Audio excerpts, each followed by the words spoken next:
Welcome to the Live Explore podcast. If you like what you hear, please hit like and subscribe. Welcome everyone to the Build Better podcast brought to you by Live Explore. I'm Sean Payne, co-host of the podcast. I'm Isaiah Chas, other co-host. And today we have Carrie Diller of Inspired ADUs with us. Carrie, thank you very much for joining us today. Yeah, my pleasure. So kind of a theme here is ADUs, higher density development, things of that nature. So it's great to have you on and talk about this conversation and get your perspective. So tell us, what is Inspired ADUs? So Inspired ADUs is an architecture firm. We started off as a traditional architecture firm, but over the years we've kind of just began to focus on the ADU movement as the legislature got more encouraging. So basically, ADUs came around in like 2001.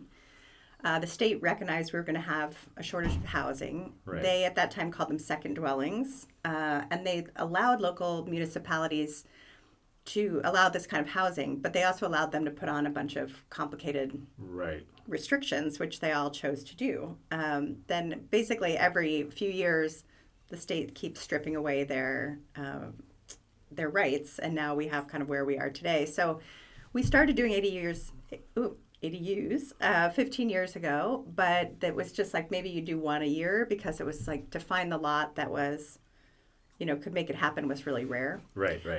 So we set up the separate division, and it's complete separate company. So Inspired ADUs does custom architecture design. We've done so many that if we have a good plan and it's living well, we put it into our catalog. So someone could buy an existing design to help go faster and keep the cost down. They can modify those if they want. And then we have a line of Panelized kits where you can kind of buy the walls in segments that are delivered to the site. And then we have a prefab option as well. And are any of those floor plans or builds, I guess, streamlined with any local jurisdictions where they've already seen that model and it makes it that much easier if you go with that rather than a new custom design? Well, the prefab or modular units are approved at the state level. You still have to get a local permit, so that does kind of slow things down from time to time, so you don't quite benefit from the experience. We're not seeing that. We had a pre-approved plan in with San Jose, Napa, Sonoma has a great program, and Petaluma is involved in that. So we have several plans in there. Okay. In there, pre-approved. The Napa Sonoma ADU, which I think is expanding to a couple other counties now too. Yeah, isn't it? I forget who was telling us. It's no longer called that, I think. Yeah, someone was think telling us that. Yeah, it's a great program actually, and I think they've kind of been leading. San Jose and the Napa Sonoma ADU program have been leading the industry on that.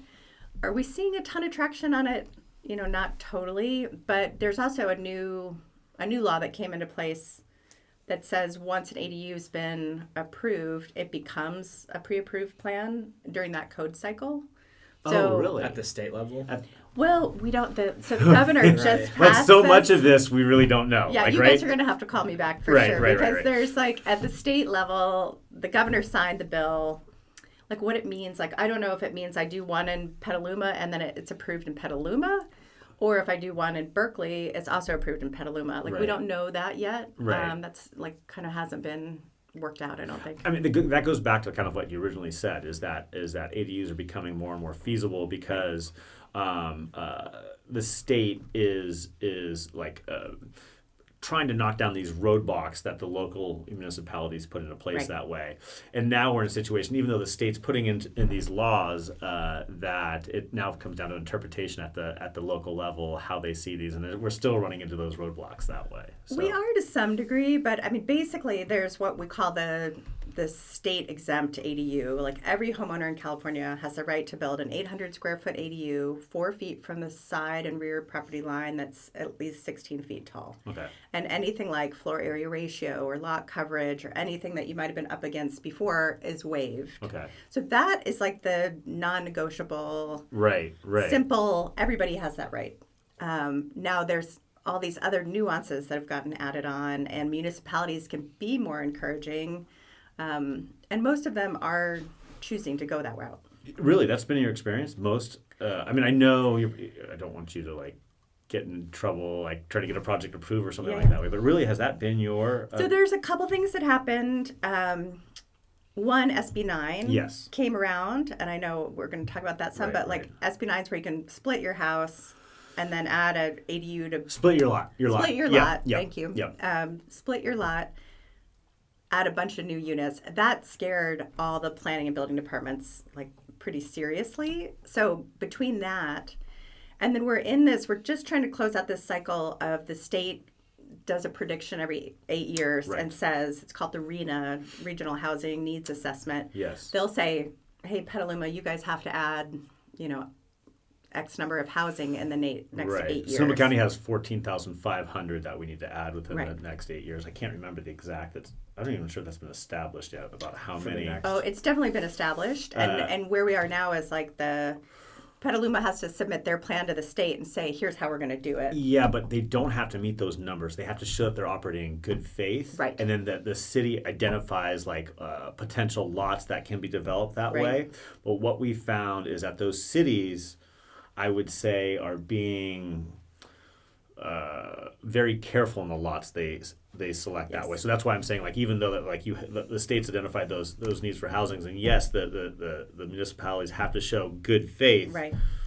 I think that can be argued if they are showing good faith, or certain ones that way. So Well, I think both the SB9 and all this new housing needs that have been assigned have made the ADU all of a sudden like the hero of the day, because yes, Sure. the I see what you're saying. ADU, Yeah. so we brought it home. Yeah, The yeah. ADU basically is providing, they're looking at that as a way to provide a lot of these units over Right. that next 8-year cycle. Right.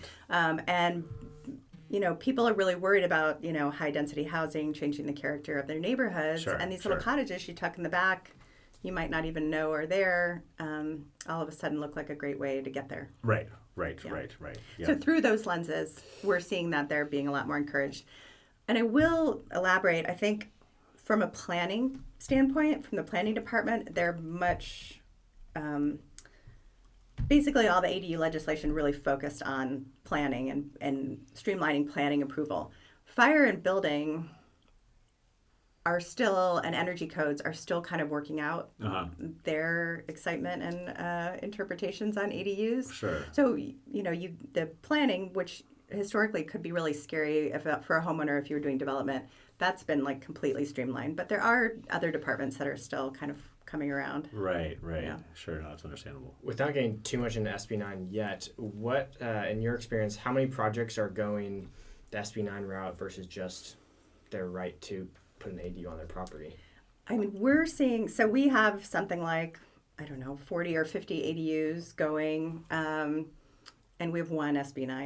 I mean, if that gives you Right. a sense of it. Right. The SB9, I think the laws are just not that clear. Like, the fee structure isn't that clear. I even went to a conference the Turner Center for Housing put on, it was a year ago, November, but like at that time there were only something like 9 SB9 applications in the state. So it's not really... It's increased a little bit, but not much. I think what did I say, 22? Like in Los Angeles County alone, I think they had like 22 applications for SB9. Yeah. So and that was like applications. I don't think those were, Yeah. that was like, I can't remember how many were Right. approved. It was like, I don't even want to say. Right. But it was like maybe 3 or 5 or something like that, I guess. I mean, but yeah, to your point. So I think we'll see the same. If you look back at the path and the trajectory of ADUs, I think we'll probably see a similar right. trajectory. I think it'll take a number of years. Sure, It's sure. just my opinion. I'm sure the on what it'll legislature, look like, it needs to be massaged a little bit. I think it was a Right. solid attempt, and, Right. financing. I'm sure, like, speaking to the choir here, probably, but like, we have to have more financing options for Right. this as well to make it Yeah. more feasible. So, And we are starting to see some, we haven't seen the big banks yet Right. adapt, but we're starting to see some ADU specific Yep. packages. And actually we'll have to double check this, but there was recently a shift in Freddy and Fanny in terms of funding ADUs, because they had a strange definition of ADUs and they wouldn't let you count the income. Yes. And that has shifted, like in the Yes. last couple, maybe in October. Right. Yeah. Right. As That long as they're a shifted. legal Right. ADU dwelling, then or ADU, then you can count up to 75% of Right. that rental income. So which that is was a huge. really big shift. And then we're seeing more like, Redwood City Credit Union has an ADU program. There's like Renify and some other kind of different model to financing that are trying to acknowledge the need for the ADU product. So we're starting to see some of those pop up. There's a Cal HAFA program for, I want to say like the underground construction, everything up to the above construction. I may be wrong on that, but it's something of that nature. FHA grant, yes, the ADU yes. grant. So have you worked with that? Have you had any success with that? Yeah, we've gotten a bunch of clients to get it, which really? is great. Yeah, so basically the state's giving a $40,000. It covers all your soft costs like architectural fees, engineering, permit costs. There's some funny categories like what you were saying, like trenching and site preparation and things like that are also included. Yeah. But we've had a lot of clients qualify for it, and it's been pretty nice because these ADUs are expensive to build, and taking like a $40,000 top off it. And I honestly, once you process the fees, I think we're seeing clients get around 3,500 or 35,000. Sorry, that would be a bad processing. Right. But 35,000, and it's you don't have to pay it back. It's right. It's just a little extra. Right. It's helping. It's good to hear that's been used because when we originally heard about the program, the qualification standards that you had to that box you had to fit in order to receive the grant, it almost seemed like there's no way that you'd be able to fit into that box to get it, but then on the flip side, have the income and assets to actually finish that project out. Right. I would think that it might be people that have owned the home for a while and have equity, and then maybe are adding a unit. I think we talked about this. We're adding an ADU. It's not like someone who's bought the home recently in the last couple of years, but it's someone that's been there for a while, has equity.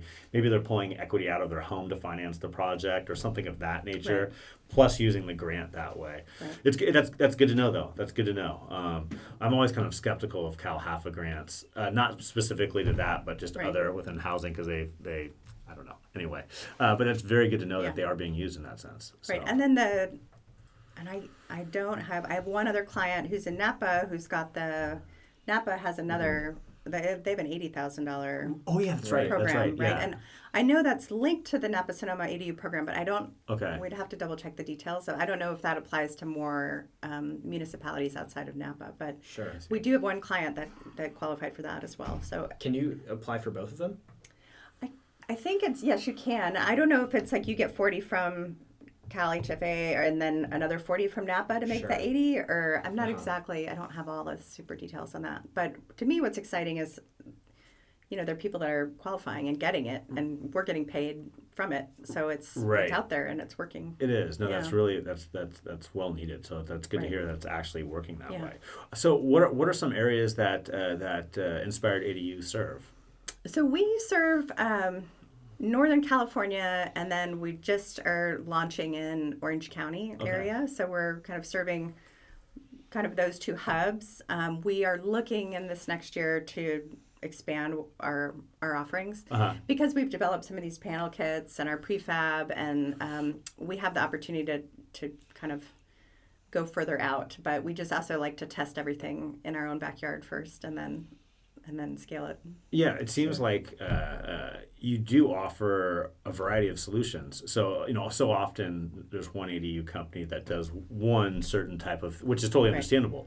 So you have kind of, it seems like every different type of solution that you would potentially need that way. So yeah, we're trying to be, one, as our ADUs have grown, we just started as custom ADUs, and then we saw this like, okay, we've got a nice group of ADUs in a catalog, and we found that some people are, our mission, I should back up and say, is that we want to give more people access to good design. I think that's where we are a design-driven company. We're not a tech company. We're, not funded. We're just like very passionate about design. Sure. We really started our ADUs focused on how to pull multi-generational families together, and that meant that our designs were all set up for aging in place, so you could have an aging parent, because most of our houses aren't set up for that. Sure. Turns out no one wants to talk about aging. So that was a good lesson to learn years ago. And then, but actually through COVID, because, nursing homes got wiped out, people were like, everyone acknowledged they didn't really want to go into a nursing home, but nobody had a plan. And so there was a very intentional shift during COVID of phone calls where people say, okay, I want to set up my property. I don't want to leave my neighborhood. I don't want to leave my tax rate. I don't want to leave my friends. So I'm going to figure out what I can do on my property to set it up for being as independent as possible. Right. So that was a big kind of focus of ours. And so as we've developed these different ADUs, we're always trying to think about how we could make it faster, more affordable, or simplify the process. And so that's why we got into different construction methods, like the prefab and then the panelized kits. Very cool. Yeah. All right. I'm going to jump all over the place. Great. Really quick for our listeners, why like putting in ADUs and having multi-generational family or properties are so important is because there are metrics out there that show when someone goes into a retirement community, their lifespan is greatly reduced, and so it's just important for generations to interact with other generations that way. It benefits everyone that way. Two, is there like a certain model that is most popular? I know right now it's going to be kind of the higher end market but do you see like you guys going to like, do you think the panels are going to become like, I'm stumbling all around here. Yeah, no, I'm what do following. you think is going to be like? Where do you think it's going? Do you have a popular model? Do you think it's going to go to a popular segment? Like, talk about that maybe a little bit.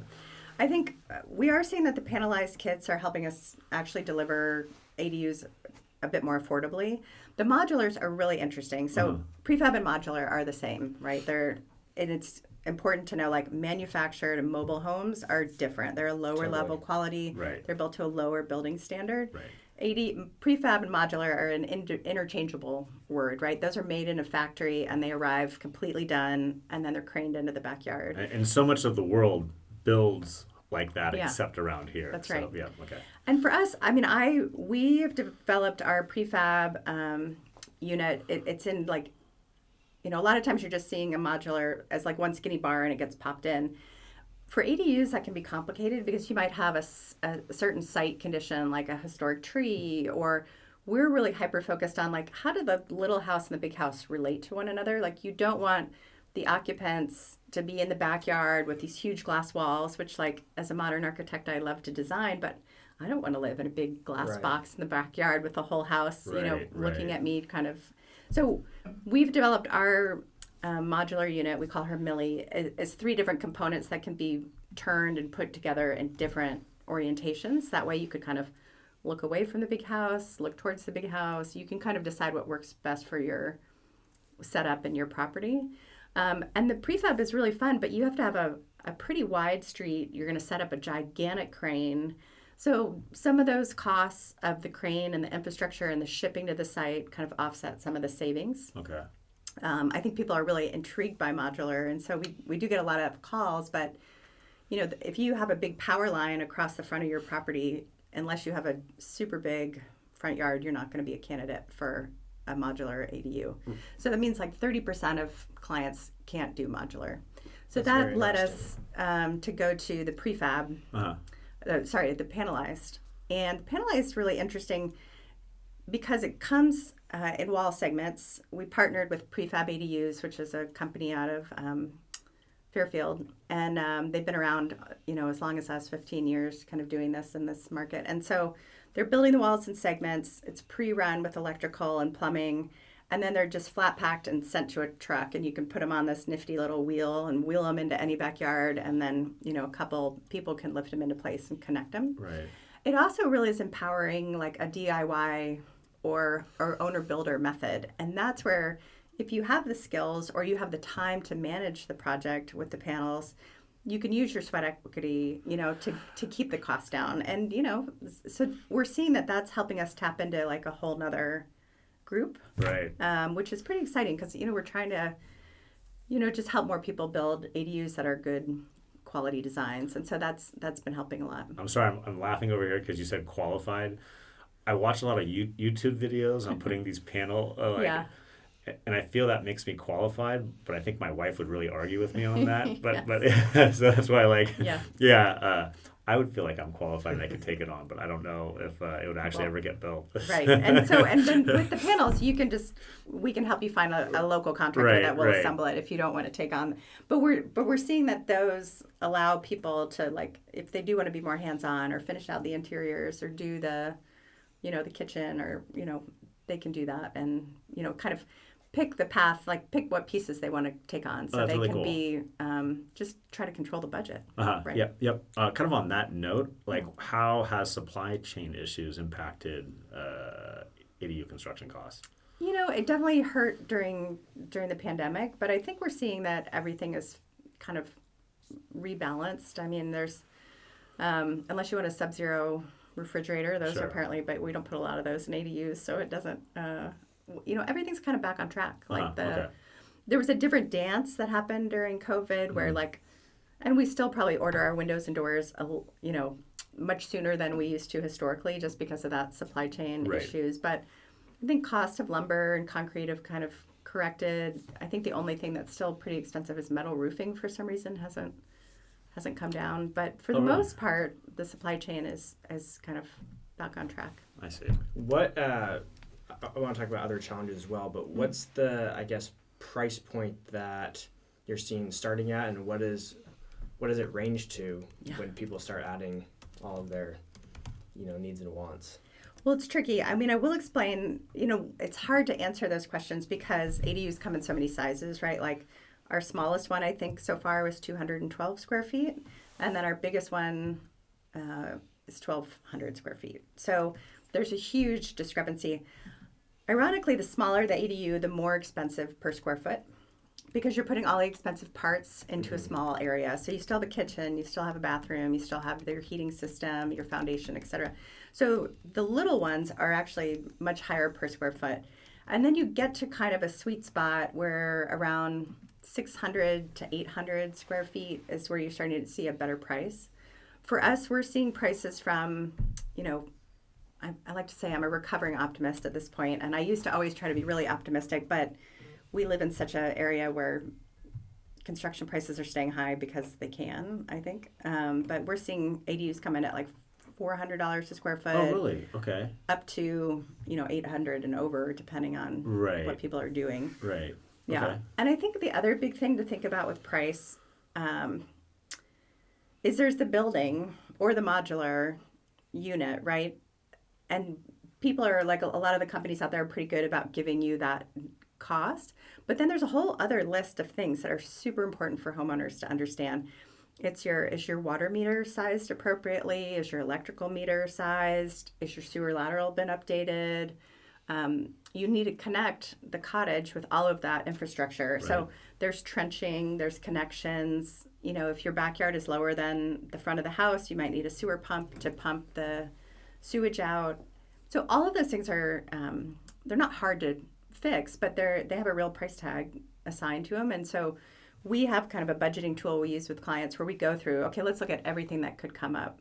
And it's the site, but also the municipality's rules. Like certain areas are going to require a geotechnical engineer to come in and do a soils report because we have expansive clay or we're near a fault line, right? That's like $6,000. So you don't want to, when you're looking at a small build like this, you don't want to skip over something like that that's going to have an impact on the overall project. Right. I mean, another reason to probably get the experts involved and see the project through that way. I think so. And I think it's just important to, you know, because there's a lot more to it than just the modular unit, right? Mm-hmm. Or this, you know, from the ground up. So and also, especially up here, we've got a lot of sloped sites. So you're probably going to spend a little more on foundation if you have a hillside. So again, most things are all doable. Fire sprinklers are one. The new state law says if they're not in the big house, they don't have to be in the ADU. Okay. But there's a little asterisk. If you have a super deep lot, more than 150 feet from the curb to the back side of the ADU, then you can trigger sprinklers. Huh. And then if you trigger sprinklers, then you go back to that question, is your water meter big enough? And then if you have to upgrade your water meter, you know, so you want to, just owners beware when you talk to a company that has like it's this price with an asterisk, like just get the asterisk explained, because those kind of the soft costs that you're required to do from the municipality and what the site tells you in terms of utilities and connections, those are real, that's going to be a little chunk of money, and you want to put that in your budget. Because that's all of those pieces, all those requirements are not going to be negotiable. What you do with the cottage and like decisions you make on the building itself, like you have a lot of choice there, right? Sure. But you need to build in those real-time expenses early. Now, correct me if I'm wrong, but like those, like the soils geotechnical reports, those are specific things that can be covered using that grant program, correct? That's true. Yeah, absolutely. It covers all of that. Okay. Yeah. And if someone is wanting to go that route, they can contact you and you can help walk them through that process to obtain a grant? Yeah, Okay. absolutely. Cool. You just mentioned a lot of different hurdles that someone might face. What would I say the biggest challenge that people are facing right now with ADU construction? Between supply chain issues, building costs rising, anything else that you see? I think the big thing is just the construction costs are just, they continue to grow. And I think, honestly, I think for homeowners, it's about just digesting that investment and the price tag. We've seen, because we've been doing them for so long, you see the value of how you might design this ADU for one function today, but then in 5 years, your family has some other issue come up, and the unit's going to offer some other value, right? And so the long-term math works out. They're a great value add, but you have to pay for it, and it's a big, it's a bigger number than you want. Right. It is. But kind of like on that note, you were doing mainly for multi-generational, or it seems at first that's where you started. Yeah, that's where we started. But I think it's important to note that it really adds flexibility to a property. So when you go to sell it, it doesn't just appeal to the multi-generation. It appeals to potentially someone that is looking to subsidize like their mortgage that way or of that nature. So it certainly there are potentially income benefits and long-term equity benefits when you turn around to sell it at that point, because it does make the property so much more flexible. I think the younger generations too are much more keen to purchasing a property with an ADU and renting that for income, whereas historically it might not have been as, I guess, the norm to have someone in your backyard renting. But I think a lot of the younger generations, partly due to affordability issues, they need that added income. But I do think it does fit a void right now. Absolutely. I think we're seeing a lot of families use them in different ways, or like boomerang kids are coming, kids are coming back, they can't afford the Bay Area, right? And how are you going to buy your first house? So, but they don't want to move into their high school bedroom, right? So they get the ADU. We've seen, parents move, they don't want to maintain the big house anymore. It's just two of them. They're empty nesting. They want a smaller, new, clean, shiny, beautiful, healthy air quality space, and they move into the ADU and either rent the big house for income, because the amount of income the big house brings in will pay off the ADU relatively quickly, and then give them a nice income stream.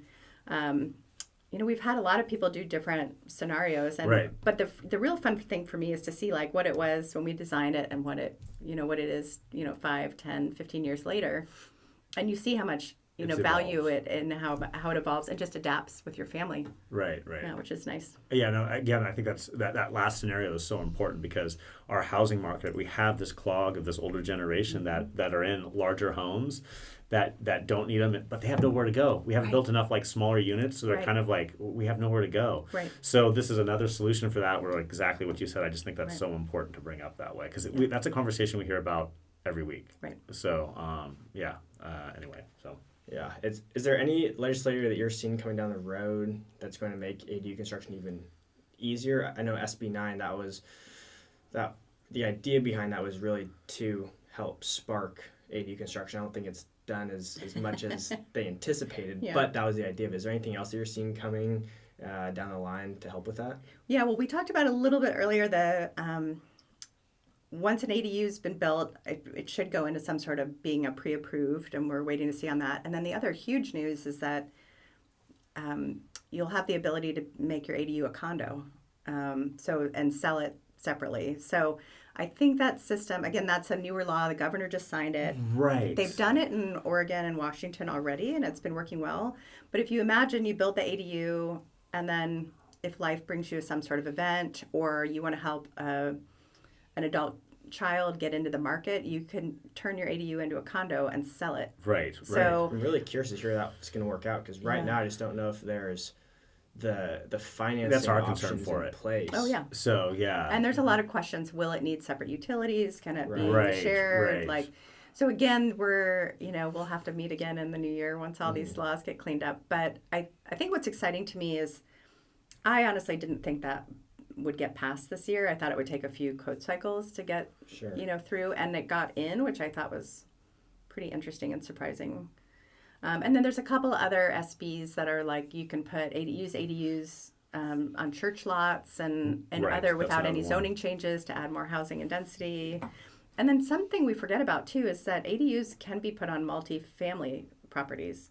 So if you have a duplex or if you have a 16-unit building, there's two different ways to get ADUs there, which is either a detached duplex ADU is added on the property somewhere, or you can take underutilized space like parking and like community rooms or other things, and you can develop those into ADUs. And the way the math is for every 4 units you have, you can add one ADU, but at least one. So if you have a multi-unit with 2 units, you can add one internal, or it's not a and, it's a either or, the 2 detached in the back.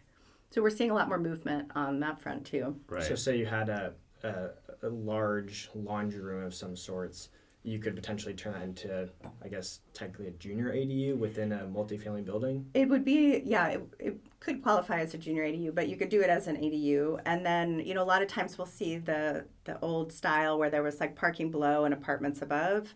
Like you can basically now turn all that parking into ADUs, and then you kind of fill in that Remove soft story. parking? You're holy cow. I know, Yeah. I said it. Yeah. Yeah. Yeah. That's interesting. That's great. I That's didn't- great. I hadn't heard anything about that before, about adding ADUs. Yeah, to I haven't heard that either, but Yeah. that sounds like really, I think, like you said, the exciting thing is that these were conversations we never had before. And at least like at the state level, they're starting to propose these ideas. And no, a lot of them are clunky and they're not going Right. to work, but at least I think we're going in the right direction. That's Absolutely. why it's so, Yeah. I think it's really kind of exciting to be in this field and higher Yeah. density and things like that, because there's like movement, there's momentum, Right. And there's So- actually, from a planning perspective, they're putting stuff in place that's like being realized, which is pretty neat. It's also a weird time in that the state's requiring all this new housing. Typically, that would be the burden of some developer to take on and Right. fight the fight with the cities and the neighbors and those kind of things. Now it's kind of an unusual time where the state is dependent a lot on single-family homeowners to add the density that we need in California. And a lot of times the ADUs are called like the missing middle, right? So Right. it's not low-cost housing and it's not expensive, but it's that middle zone. But you can also think about it. I figured I better put my money where my mouth is, and we finally built an ADU for my mom in our yard. So, she sold her house in Santa Rosa. She had been really close to the fires, and it just was too stressful. And she was trying to be respectful and be far enough away from me. But as her health got older, as she got older and her Sure. health became an issue, that distance was problematic. So now she sold her house. She paid for 2/3 of the ADU in our yard, and now she lives there for free. Yep. She's just on our cable, and I have to go reset her Netflix all the time because it thinks it's another household. But other than that, like that part works really well. And now she can live on a fixed income, and we have an added asset to our property, which we didn't pay inheritance tax on. Right. So the money she invested into our property is a gift to us, Yes. and it's not a taxable inheritance, Right. exchange, Right. which is kind of nifty. Yes. Yeah. Very cool. Very cool. That's a great idea too. Yeah. Is there anything else that you'd like to cover that we haven't covered? I want to hear your most interesting ADU story of intricate type property. I have to think about that one. Well, we're just finishing one I'm really excited about. We really do try to do them in the backyard and have them indoor, outdoor, and really level for aging in place. But we are doing one right now in Danville that's just finishing, and it's up above. Their backyard was way higher than the front yard, and they had a beautiful backyard full of oak trees. So we did a custom design where there's kind of 2 larger, like a nice big open living room and an open bedroom, bathroom suite, and then it's connected by these bridges that kind of thread through the oak trees. That's really cool. And our clients are moving in the next 2 weeks, and their daughter and her husband and their kids are moving in to the big house because they needed more space. So Okay. they did kind of a shift, and our client Bill has been doing a lot of the grandparenting and caregiving for the grandkids, and so now they'll be able to be together, and they've got the space, and we created a little kind of sleeping bunk area for the grandkids in the new cottage so they can have their sleepovers. And so, there's kind of that extreme, and that one's big. It's like 1,200 square feet. And then we just are also doing these pretty fun, convert a little one-car garage into an ADU. And that's providing kind of that extra home office space. We have a lot of kind of grandparents visiting for like 3 months at a time because of missing out on years with COVID. So they want an extended space to stay that doesn't disrupt the main house. Right. So I don't know. And then there's lots of fun ones in between. But, it's just interesting. And also 2 stories have come around. And I still have mixed emotions about the 2 stories of whether that's, as an architect, whether I think that's super appropriate in the backyard. But I think you can do it mindfully and design it where you're not like, looking over your neighbors. But the 2 stories are interesting because it's allowing us to get a lot more square footage, but not take up as much of the yard. Right. Yeah. And I think a lot of times, especially if you have a 2-story home that's already looking into the neighbors, it can be appropriate that way. So no, I think as long as you're being mindful when you approach the design. But we've just launched, like, the panel kits have a 2-story design that we started with, and that one's almost. We're getting close to done for construction, but very cool. So just seeing, I think it'll be exciting to see where we go if like these different building methods help us make it more affordable. Right. What can we do to help educate people about the process, educate contractors, and educate. I will say there's a good resource, HCD at ca.org, or Housing Community Development is the organization that oversees the ADU laws. There is a lot of responsibility to educate yourself. Like, the laws are changing so rapidly, and then we have other laws that change, right? Like building code changes every 3 years, energy code changes, and there's a lot to keep up with. So I think if you're a homeowner and you go to your local city and you reach out to someone in planning and building, you may get a no that might be wrong. Right. So HCD has kind of put out a handbook on ADUs and how to help interpret the law. I think getting a team on your side that's really knowledgeable is super helpful, but I do think if you get a no originally from a preliminary conversation at a building or planning department, I wouldn't necessarily, you might want to educate yourself a little bit and keep looking. Yeah, okay. Because, and I don't fault any of the planners, or, it's just that things are moving so rapidly. I mean, we do this like full time, and it's super hard to keep up. And Sure. They might talk to an ADU person one day in a multi-story building, and they have to keep up with those things. So just, I think, educate yourself or build a good team is important, because it's an evolving landscape. Right. On that note, what's the best way someone could get in touch with you, learn more about this and everything that you provide? We've tried to build out our website, Inspired ADUs, with a lot of resources. We've got timelines on how to manage cash flow and what to expect. We've comparing different building types. And then hello@Inspired ADUs is a great way to reach us. Actually, the best thing, just so you don't get lost in the system, is to book a call through the website, but not everybody likes that. There is a 1-800 number, and a hello@Inspired ADUs is a good way to reach us. Okay, Yeah. cool. Great. Well, thank you so much for coming on the show. I encourage those that Inspired ADUs seem to be a very good resource for all different types of ADUs. Again, that's kind of unique. I haven't really seen that out there. So I encourage those that are looking for to do an ADU project to reach out to you guys and talk to you. Yeah. So, especially with all the navigation through all the planning stuff, like you said, Right. it really helps to have someone that's knowledgeable and can help point you in the right direction, because otherwise you might just want to walk away from it after one conversation at the city. Yeah, don't be encouraged. Yeah, they're really positive. Yeah, and thank you guys for highlighting them. I think they're really great new type of housing, and I think the more we get the message out there. Sure. Yep. They're needed. They're a piece of the housing crisis puzzle that way. Yeah. So I think so. And if we're not the right fit, it's fine. We could all build ADUs all day long and have plenty of work. It's just talk to people, find the right fit for you, for your property, for your budget. There's a lot of interesting people out there doing things. So Absolutely. Very cool. Very cool. Well, thank you very much for coming on the podcast. Yeah, my pleasure. If you guys enjoyed this, please hit like and subscribe so you can see future episodes. Thank you, everyone. See you next time. Welcome to the Live Explore podcast. If you like what you hear, please hit like and subscribe.